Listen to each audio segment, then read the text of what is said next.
মাশাআল্লাহ, হাত নামান। আপনারা বাসায় রাগারাগি করেন না তো? ভাবিদের সাথে রাগারাগি করবেন না। আপনার ব্যাপারে ভাবিদের কাছ থেকে আল্লাহ তাআলা সার্টিফিকেট নেবেন।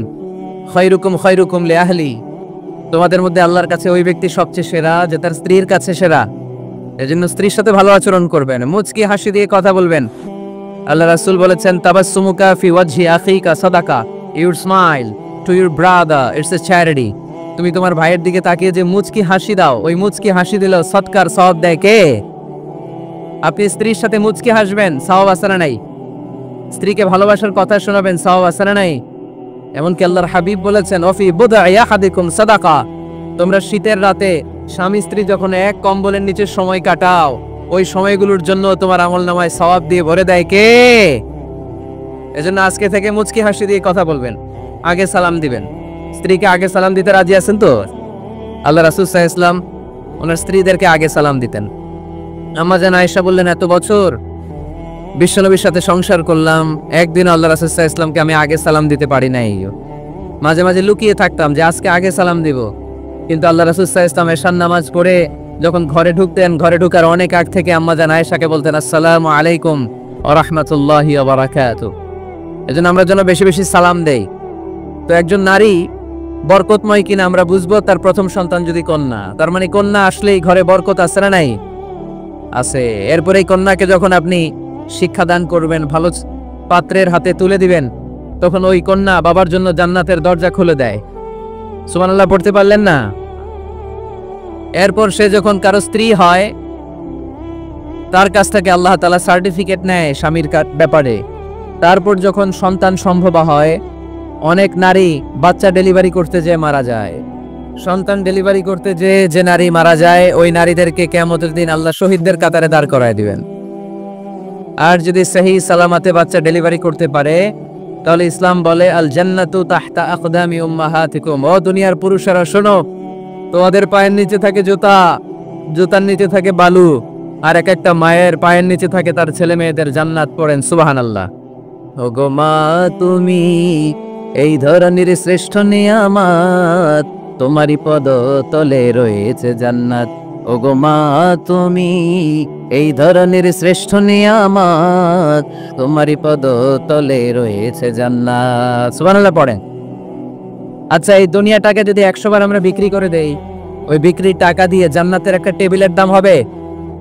এই দুনিয়াকে 2000 বার বিক্রি করে দিলে যেই টাকা পাওয়া যাবে, ওই টাকা দিয়ে যদি জান্নাতের একটা চেয়ার কিনতে চাই, ওই চেয়ারের দাম হবে? তাহলে যে মায়ের 2টা পায়ের নিচে আল্লাহর 8টা জান্নাত পড়ে আছে, ওই 8টা জান্নাতের ওই পা 2টার দাম কত? রাসূল সাল্লাল্লাহু আলাইহি ওয়াসাল্লাম বলেছেন, লাউ কাতাআতা জিলদাক, তুমি তোমার গায়ের চামড়া কেটেও যদি মায়ের পায়ের জুতা বানিয়ে দাও, তাহলে ছোটবেলায় যে দুধ খেয়েছো, এক ঢোক দুধের শোধ কোনোদিন আদায় হবে না। চিল্লায় এখন সুবহানাল্লাহ। মায়ের এক ধার দুধের দাম, কাটিয়া গায়ের চাম, পাপোশ বানাইলেও ঋণের শোধ হবে না, এমন দরদি ভাবে কেউ হবে না আমার মাহা। ঠিক না? এজন্য মা বাবা যাদের বেঁচে আছে, আমরা যেন মা বাবার কাছ থেকে দোয়া নেই। পীর সাহেবের কাছে যদি দোয়া নিতে যান, দোয়া কবুল হতেও পারে, নাও হতে পারে। গোটা বিশ্বের সব পীর সাহেব যদি 1 গ্লাস পানির মধ্যে দোয়া পরে ফু দেয়, গোটা বিশ্বের সব ইমাম সাহেব যদি, খতিব সাহেব যদি 1 গ্লাস পানির মধ্যে দোয়া পরে ফু দেয়, আর আপনার আম্মা শুধু সুবহানাল্লাহ বলে যদি আরেক গ্লাস পানির মধ্যে ফু দেয়, আপনার মায়ের দোয়াটা মুহূর্তে আল্লাহর দরবারে কবুল হয়ে যাবে। এজন্য আব্বা আম্মার দোয়া নিতে রাজি আছি তো? যাদের আব্বা আম্মা বেঁচে আছে, আল্লাহ যেন হায়াত দারাজ করে, আমরা পড়ি আমিন। যারা আমরা আমাদের আব্বা আম্মা, আমাদের বটবৃক্ষগুলোকে হারিয়েছি, তাদের কবরগুলোরে আল্লাহ জান্নাতের বাগান বানিয়ে দিক, আমরা পড়ি আমিন। আর দেরি না করে আমরা সরাসরি মহাবিশ্বের মহাবিশ্বয় মহাগ্রন্থ আল কোরআন আল কারীম থেকে কথা শুনব। আমরা যে বইটা থেকে কথা শুনবো, চুয়াডাঙ্গার ভাইয়েরা দেহের সবটুকুন শক্তি গলার মাঝ বরাবর এনে আওয়াজ করে বলেন তো, এই বইটার নাম কি? এই কোরআনে কোনো ভুল আছে? সন্দেহ আছে? সংশয় আছে? আমাদের জীবন সমস্যার সব কিছুর সমাধান এই কোরআনের ভেতরে দিয়েছে কে? সমাধান চাও যদি জীবনে মরণে, ফিরে যাও খুঁজে নাও, চোখ রাখো কোরআনে। ঠিক না? সমাধান চাও যদি জীবনে মরণে, ফিরে যাও খুঁজে নাও, চোখ রাখো কোরআনে। If you want a solution this দুনিয়ায় নাকিরা, go back, have a look to the holy কোরআনে। ঠিক না? এজন্য আমরা সমস্যার সমাধান চাইলে চোখ রাখতে হবে যেই কিতাবের দিকে, কিতাবটার নাম আল কোরআন। এই কিতাবে কোনো ভুল নাই, এই কিতাবে কোনো সন্দেহ নাই, কোনো সংশয় নাই। এই কিতাবে যে সন্দেহ নাই এই কথা কোরআনে বলে দিয়েছে কে? রব্বুল আলামিন বলেন, যালিকাল কিতাবু লা রাইবা ফীহি হুদাল লিল মুত্তাকিন। সবাই পড়েন আমার সাথে, যালিকাল কিতাবু লা রাইবা ফীহি হুদাল লিল মুত্তাকিন। This is the book, the most authentic and original book in the world. There is no doubt in it and a guidance to those who are muttaqin. এই বইটা এমন বই যেখানে কোনো ভুল নাই, কোনো সন্দেহ নাই, কোনো সংশয় নাই। মুত্তাকিনদের জন্য এই বইয়ের ভেতরে হেদায়েত রেখে দিয়েছে কে? আল্লাহ। আবার রব্বুল আলামিন বলেন, আলিফ লাম রা, কিতাবুন আনজালনাহু ইলাইকা লিতুখরিজান নাসা মিনাল যুলুমাতি ইলান নূর। ও Muhammad sallallahu alayhi wa sallam, I've revealed this holy and sacred book unto you in order to lead the mankind out of darkness into the light. ও নবী, আমি কেন এই কোরআনকে আপনার কাছে পাঠিয়েছি আপনি জানেন? অন্ধকারাচ্ছন্ন মানুষগুলোকে আলোর পথে নিয়ে যাওয়ার জন্য, জাহান্নামীগুলারে জান্নাতি বানানোর জন্য, রাম আর বামপন্থীগুলারে ডানপন্থী বানানোর জন্য। চিল্লায় বলো ঠিক কি না? এজন্য কোরআনের সাথে আমাদের অ্যাটাচমেন্ট বাড়ানোর দরকার আছে না নাই? আমরা যেন বেশি বেশি কোরআনের সাথে সম্পর্ক বাড়াতে পারি। কোরআনকে যেন আমরা বন্ধু বানাই। আমাদের বন্ধু হবে কোরআন। আমাদের বন্ধু হবে কি? আমাদের নিঃসঙ্গ সময়ের বন্ধু হতে হবে কোরআন। এই কোরআন যদি দুনিয়াতে আমরা বন্ধু বানাতে পারি কোরআনকে, কবরেও এই কোরআনকে আমাদের বন্ধু বানায় দিবে কে? কিয়ামতের ময়দানে ওই কোরআনকে আমাদের জন্য সুপারিশকারী করে বানাবে কে? সেই মহাবিশ্বের মহাবিশ্বয় মহাগ্রন্থ আল কোরআন আল কারীম থেকে আমি একটা সূরার কিয়দাংশ তেলাওয়াত করেছি আজকের চুয়াডাঙ্গার এই বিশাল জনসমুদ্রে। এই সূরার কিছু মেসেজ এই চমৎকার রজনীতে আপনাদের সাথে আমি শেয়ার করব। আওয়াজ করে পড়তে হবে ইনশাআল্লাহ। কোরআনের যেখান থেকেই বলি ওইখান থেকে বরকত আছে না নাই? অনেকে বলে, হুজুর ওই এলাকায় পর্দার ওয়াজ করছেন, এখানে পর্দার কথা বলেন কেন? বলে না? অনেকে বলে, হুজুর ওই জেলায় নামাজের ওয়াজ করছেন, তো এই জেলায় আবার নামাজের কথা কন কেন? হুজুর ওইখানে সুদ খাওয়া যাবে না বলছেন, এইখানে বলেন কেন? নামাজ কি শুধু ওই জেলায় লাগবে? পর্দা কি শুধু ঢাকাবাসীদের জন্য লাগবে, চুয়াডাঙ্গায় লাগবে না? আমরা সূরা ফাতিহা প্রতিদিন কয়বার পড়ি? ফরজ নামাজে 17 বার, সুন্নত সহ 40-45 বার। যে ব্যক্তি 50 বছর ধরে নামাজ পড়ে, এই বেটা যে কয় লক্ষ বার সূরা ফাতিহা পড়ছে বেটা নিজেও জানে না, ঠিক কি না? আচ্ছা, আপনারা কি জানেন যে সূরা আর রহমানে একটা আয়াত আছে, যে আয়াতটা আল্লাহ বারবার ওই সূরার ভেতরে উল্লেখ করেছে, সূরা আর রহমানে? জানেন কি আয়াতটা কি? এই আয়াত ফাবিআইয়ি আলা রাব্বিকুমা তুকাযযিবান। এই আয়াতটা আল্লাহ তাআলা একবার দুইবার নয় 31 বার উল্লেখ করেছেন সূরা আর রহমানের ভেতরে। সুবহানাল্লাহ পড়েন। তার মানে জরুরি কথা সব জায়গায় বলতে হয়, বারবার বলতে হয়, চিল্লায় বলতে হবে, ঠিক কি না? আজকে আমরা সূরা দোহা থেকে কথা শুনবো। সূরাতুদ দোহা, আওয়াজ করে বলেন তো সূরাটার নাম কি? এই আপনাদের গলার আওয়াজ। সারা বিকাল আর সন্ধ্যায় চিল্লাচিল্লি করতে করতে আপনাদের এনার্জি শেষ, তাই না? সূরাটার নাম সূরাতুদ দোহা। আওয়াজ করে বলেন তো সূরার নাম কি? মাশাআল্লাহ, আওয়াজ আছে তো? এনার্জি শেষ হয়ে যায় না এখনো বেঁচে আছে চুয়াডাঙ্গার লোক। তো আলোচনা শেষ পর্যন্ত এরকম আওয়াজ করে উত্তর দেওয়া যাবে? মাশাআল্লাহ, এখন একেবারে ঠান্ডা। এবার আমরা প্রাণ খুলে কথা শুনবো কোরআনের। এই সূরাটা কোরআনের 93 নম্বর সূরা। কত নাম্বার? এই সূরায় আয়াত আছে 11টা। কয়টা? এই সূরাটা মাক্কি সূরা। কি সূরা? মাশাআল্লাহ। আমি সবসময় বলি, যেহেতু লক্ষ লক্ষ মানুষের গ্যাদারিং, আমরা যদি ক্লাসের মতো করে প্রশ্ন করি, উত্তর করি, তাহলে আপনাদের মনে থাকবে, কিছু মেসেজ নিয়ে যেতে পারবেন। এই জন্য কষ্ট হলেও শেষ পর্যন্ত উত্তর দেওয়া যাবে বাঘের বাচ্চার মতো চিল্লায়া ইনশাআল্লাহ। তাহলে আমি প্রশ্ন করি, উত্তর দেন। আওয়াজ করে বলেন তো সূরাটার নাম কি? কত নাম্বার সূরা? আয়াত সংখ্যা কত? সূরাটা মাদানী সূরা। কি সূরা? মাশাআল্লাহ, মনে রাখছেন তো দেখি। এই সূরাটা একটা আশা জাগা নিয়ে সূরা। হতাশ ব্যক্তিদের জন্য এই সূরায় মেডিসিন আছে, প্রেসক্রিপশন আছে। আছে রেমেডি। এই সূরার সেন্ট্রাল থিম বা কেন্দ্রীয় আলোচ্য বিষয় হচ্ছে মুমিন কখনো হতাশ হয় না, মুমিন কখনো নিরাশ হয় না, মুমিন কখনো হাল ছেড়ে দেয় না। মুমিন ভরসা রাখে একজনের উপর। চিল্লায় বলতে হবে, তিনি কে? লা তাইয়াসু মির রাউহিল্লাহ ইন্নাহু লা ইয়াইয়াসু মির রাউহিল্লাহি ইল্লাল কওমুল কাফিরুন। সাইয়েদনা ইয়াকুব আলাইহিস সালাম তার ছেলেদেরকে বলেছিলেন, কলিজার টুকরা, আমার বাছাধনেরা, আল্লাহর রহমত থেকে নিরাশ হয়ো না। আল্লাহর দয়া, কৃপা, করুণা, মার্সি, ব্লেসিংস এন্ড বাউন্টিজ থেকে নিরাশ হয়ো না।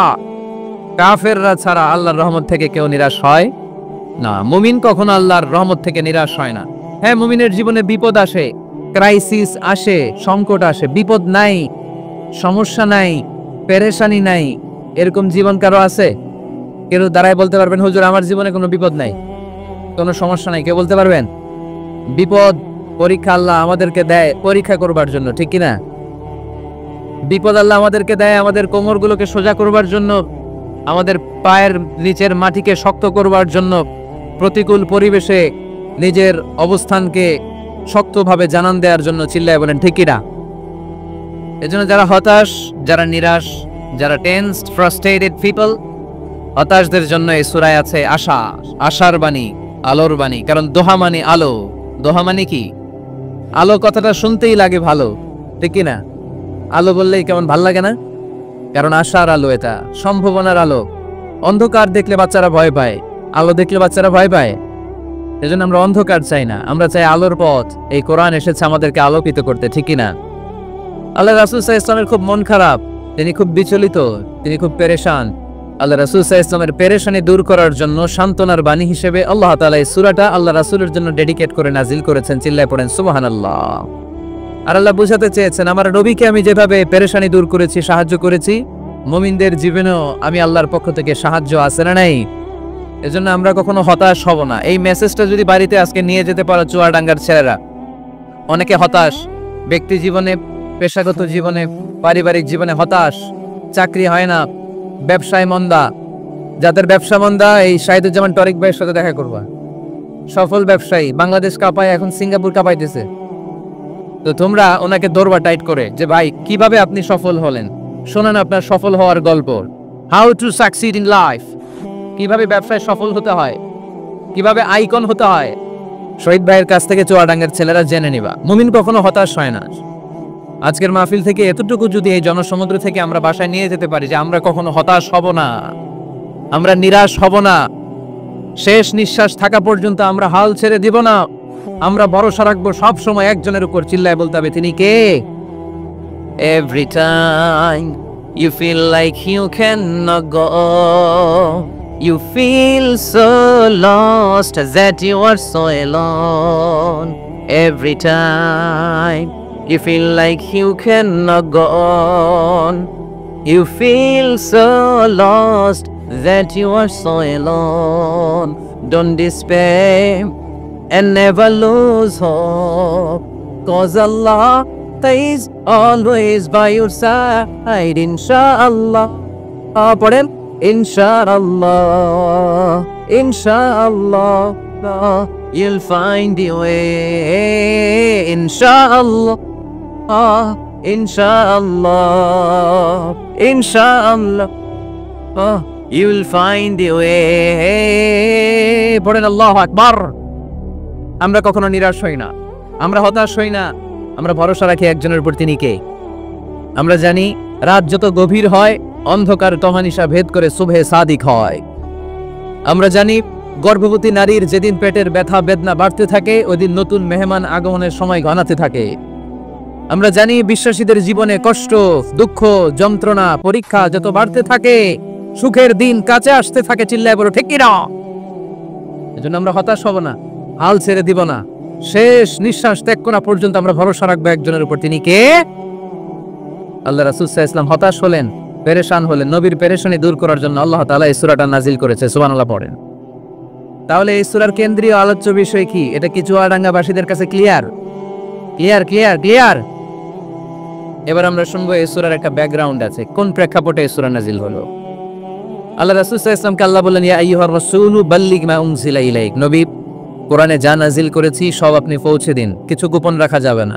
এই কোরআনের কোনো কিছু বিশ্বনবী গোপন রেখেছে? সবাই বলেন না কেন, গোপন রেখেছে নাকি সব প্রচার করে দিয়েছে? সব প্রচার করে দিয়েছে।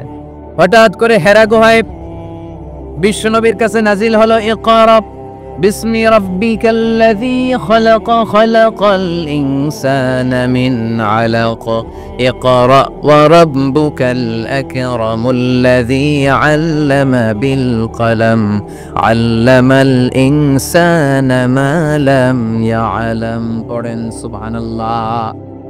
আল্লাহ নাজিল করলেন, নবী পড়ো, তোমার প্রভুর নামে যিনি সৃষ্টি করেছেন, তুমি যা জানতে না তা তোমার রব তোমারে শিখিয়েছেন, কলমের মাধ্যমে তোমাদেরকে জ্ঞান দিয়েছেন। সুবহানাল্লাহ। ইকরা বিসমি রাব্বিকাল্লাযী খালাক, read in the name of your Lord who has created. পড়ো তোমার প্রভুর নামে। কোরআনের প্রথম বাণী পড়ো।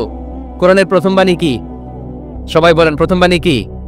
আল কোরআনের প্রথম বাণী পড়ো, আল হাদিসে নবীর কথা পড়ো।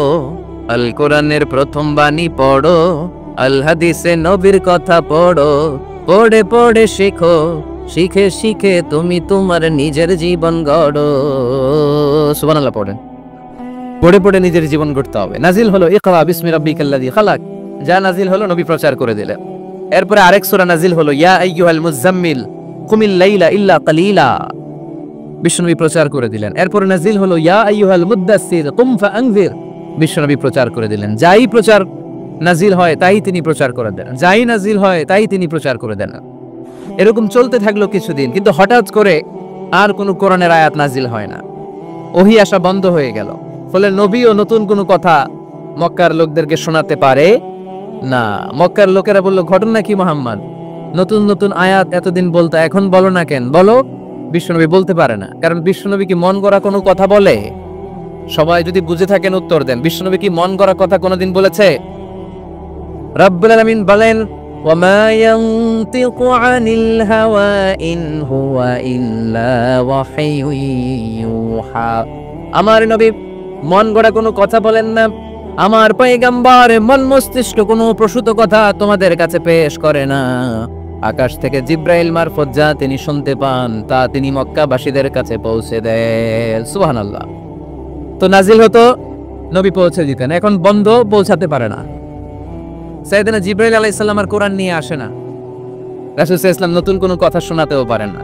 মক্কার লোকেরা হাসাহাসি শুরু করলো, হাততালি দিতে শুরু করলো। মুহাম্মদ, তোমার আল্লাহ তোমারে বর্জন করেছে, তোমার আল্লাহ তোমারে ভুলে গেছে। নাউজুবিল্লাহ পড়তে পারলেন না?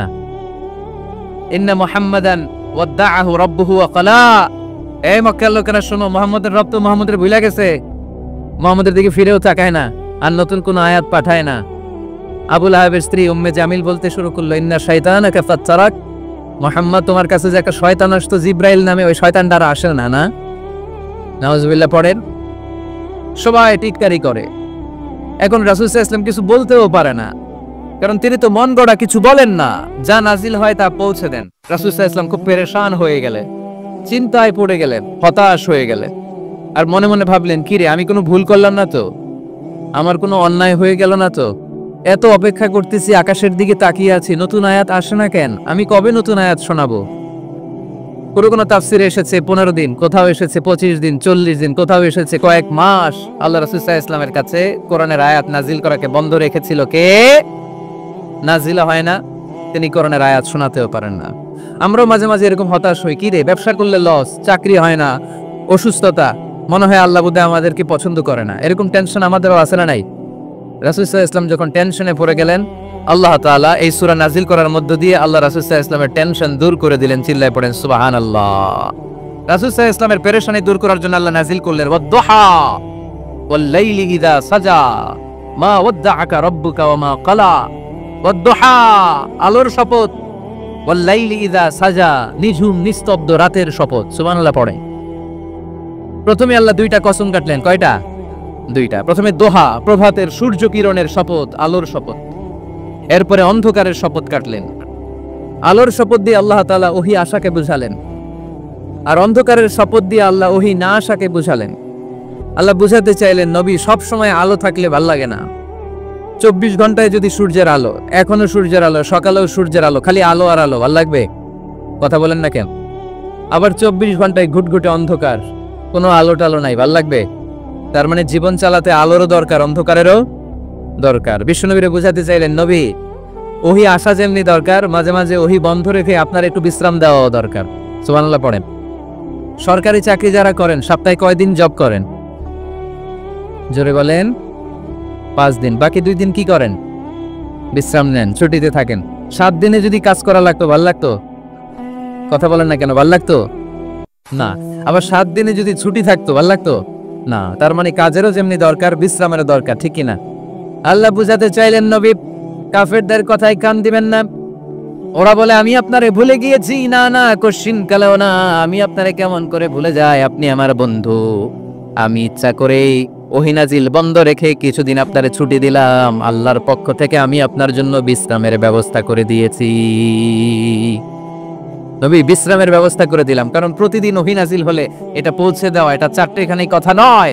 ওহির বাণী, এটা কোনো মন্ত্রীর বাণী না। ওহির বাণী, এটা কোনো প্রেসিডেন্টের বাণী না। ওহির বাণী প্রধানমন্ত্রীর বাণী না। ওহির বাণী রাজা বাদশার বাণী নয়। ওহির বাণী আমাদের কাছে পাঠিয়েছে কে? এই কালামুল্লাহ মাজিদের ওজন আছে না নাই? আল্লাহ বললেন, ইন্না সানুলকি আলাইকা কাওলান সাকিলা। নবী গো, কোরআনের বাণী এটা হালকা কোনো বাণী নয়, এটা ভারী একটা বাণী। এই বাণী যদি আমি সাগরে নাজিল করতাম, এই কোরআনের বাণী যদি আমি জঙ্গলে নাজিল করতাম, আর এই কোরআনের বাণী যদি আমি পাহাড়ের মধ্যে নাজিল করতাম, কোরআনের ভারে বড় বড় পাহাড়গুলো মুহূর্তের মধ্যে ভেঙে চুরে খান খান হয়ে যেত। লাউ আনজালনা হাযাল কুরআন আলা জাবালিন লারাআইতাহু খাশিআম মুতাসাদ্দিআম মিন খাশিয়াতিল্লাহ।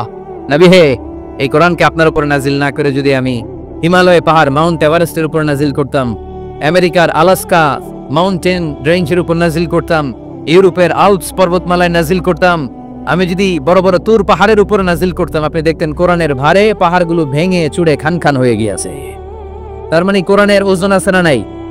কোরআনের বাণী কি পাতলা, হালকা না ভারী? সবাই বলুন, হালকা না ভারী? কতটা ভারী? রাসূল সাল্লাল্লাহু আলাইহি ওয়াসাল্লাম যখন ওটের উপর বসে থাকতেন, তখন কোরআনের আয়াত নাজিল হলে ওটের পা মাটির মধ্যে দেবে যেত। ঘোড়ার উপর যখন বসে থাকতেন, তখন কোরআনের আয়াত নাজিল হলে ঘোড়া মাটিতে বসে যেত। মাঝে মাঝে আল্লাহ রাসূল সাহাবীদের পায়ের উপরে মাথা রেখে ঘুমাতেন। সাইয়েদনা যায়েদ রাদিয়াল্লাহু তাআলা আনহুর পায়ের মধ্যে, রানের মধ্যে মাথা রেখে বিশ্বনবী একবার ঘুমালেন। যায়েদ রাদিয়াল্লাহু তাআলা আনহু বলেন, অনেকক্ষণ বিশ্বনবী শুয়ে রইলেন, কিন্তু আমার কষ্ট হয় নাই, আমি টের পাই নাই।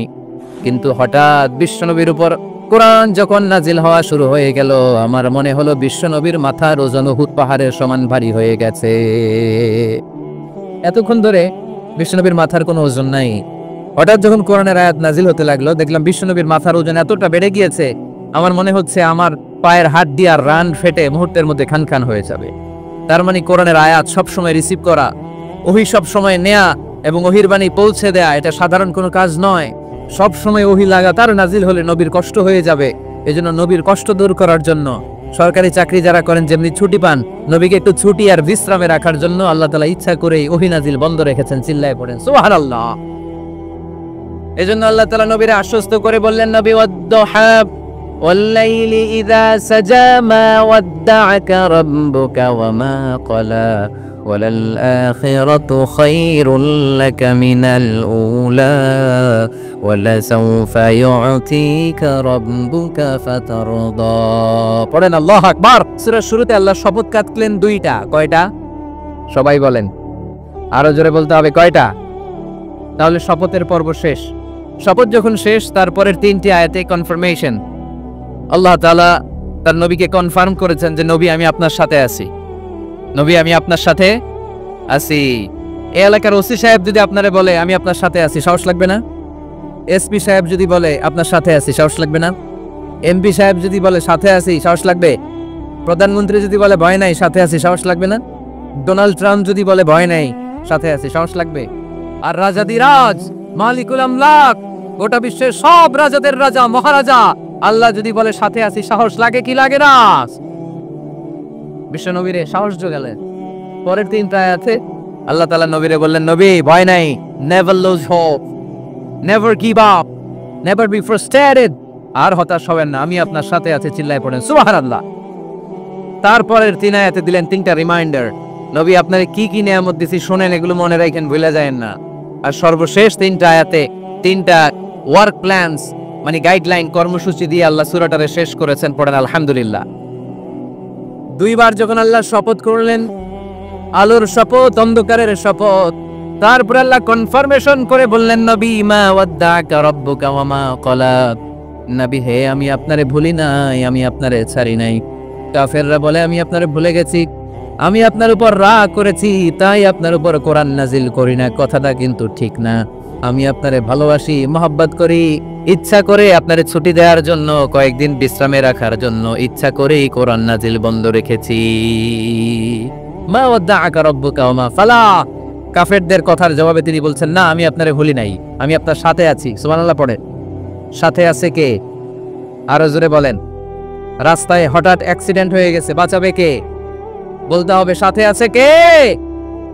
আমাদের সাথে আল্লাহ আছে। এরপর আল্লাহ বললেন, ওয়ালাল আখিরাতু খায়রুল লাকা মিনাল উলা।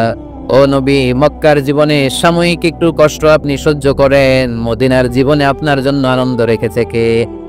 আখিরাতে আপনার জন্য জান্নাতকে তৈরি রেখেছে কে? ওয়ালাল আখিরাতু খায়রুল লাকা মিনাল উলা। আরেকটা কনফার্মেশন, আরেকটা অ্যাসিউরেন্স, আরেকটা নিশ্চয়তার গ্যারান্টি। নবী, indeed verily hereafter is far better for you than this dunya. এই দুনিয়ার চেয়ে আখিরাত উত্তম, ঠিক কি না? আখিরাত আপনার জন্য তৈরি, এই দুনিয়ার জীবন আপনার আসল জীবন নয়। আসল জীবন হচ্ছে কবরের জীবন, ঠিক কি না? একদিন মাটির ভেতরে হবে ঘর রে মন আমার, কেন বাঁধো দালান ঘর রে মন আমার, কেন বাঁধো দালান ঘর। প্রাণ পাখি উড়ে যাবে পিঞ্জর ছেড়ে, ধরা ধামে সবই রবে তুমি যাবে চলে। বন্ধু বান্ধব যত মাতা পিতা দ্বারা সত, বন্ধু বান্ধব যত মাতা পিতা দ্বারা সত, সবই হবে তোমার পরে মন আমার, কেন বাঁধো দালান ঘর। একদিন মাটির ভেতরে হবে ঘর রে মন আমার, কেন বাঁধো দালান ঘর। ঠিক না? মাটির ঘর আসল ঘর। এই ছোট্ট 2 লাইনের নাশিদ, এই গানটাই আমাদের হেদায়েতের জন্য যথেষ্ট, তাই না? কত কষ্ট করে বিল্ডিং বানালাম, কত কষ্ট করে ফ্ল্যাট কিনলাম, কত দামি টাইলস দিয়ে আমার গোসলখানাটা বানালাম, কিন্তু আমার জীবনের শেষ গোসলটা কি আমার ওই গোসলখানায় হবে? চিল্লায় বলতে হবে, হবে। এজন্য আল্লাহ বললেন, ওয়ালাল আখিরাতু খায়রুল লাকা মিনাল উলা। ও নবী, দুনিয়ার জীবন আসল জীবন নয়, আসল জীবন হলো আখিরাতের জীবন, ঠিক কি না? কিন্তু আমরা পাগল হয়ে আছি কোন জীবনের জন্য? দুনিয়ার পিছনে এই মরিচিকা, এই লোভ লালসা, এই ক্ষমতার দাপট, হ্যাঁ, এই সেলিব্রিটিজম, এই চোখ ধাঁধালো গ্ল্যামারাস লাইফের দিকে আমরা পাগলের মতো মরিচিকার পেছনে ছুটে বেড়াচ্ছি, আর আখিরাতের কথা আমরা বেমালুম ভুলে গিয়েছি, ঠিক কি না? এজন্য আল্লাহ বললেন, বাল তুসিরুনাল হায়াতাদ দুনিয়া ওয়াল আখিরাতু খায়রুন ওয়া আবকা। তোমরা দুনিয়ার জীবনকে বড্ড বেশি প্রাধান্য দাও, কিন্তু জেনে রেখো, মনে রেখো, দুনিয়া আসল নয়, আসল ঠিকানা হলো মুমিনের আখিরাত। 2 নম্বর কনফার্মেশন, ওয়াল আখিরাতু খায়রুল লাকা মিনাল উলা। নবী হে, আখিরাত আপনার জন্য রেডি। 3 নম্বর কনফার্মেশন, ওয়ালা সাউফা ইউতিকা রাব্বুকা ফাতারদা। নবী হে, অচিরেই এমন এমন জিনিস আমি আপনারে দেব, এগুলো পেয়ে আপনি খুশি হয়ে যাবেন। সুবহানাল্লাহ পড়ে। Verily I'm gonna give you something that will make you happy. এমন এমন জিনিস আমি আপনার জীবনে দেব, এগুলো পেয়ে আপনি খুশি হবেন। নবী আপনি হতাশ হবেন না, নবী আপনি নিরাশ হবেন না, নবী আপনি হাল ছাড়বেন না। আরে আমি তো আপনার সাথে আছি। সাথে আছে কে? বিপদে পড়লে বলবেন আমার সাথে আছে কে? রক্ষা করবে কে? বাঁচানোর মালিক একজন। চিল্লায় বলো, চিনি কে? পারবেন বলতে পারবেন? কি বলবেন? সাথে আছে কে? আমাদের সাথে থাকে কে? এটাই আমাদের ভরসা, এটাই আমাদের বিজয়ের মাধ্যম, বিজয়ের গোপনতম রহস্য। ওয়ালা সাউফা ইউতিকা রাব্বুকা ফাতারদা। নবী হে, অচিরেই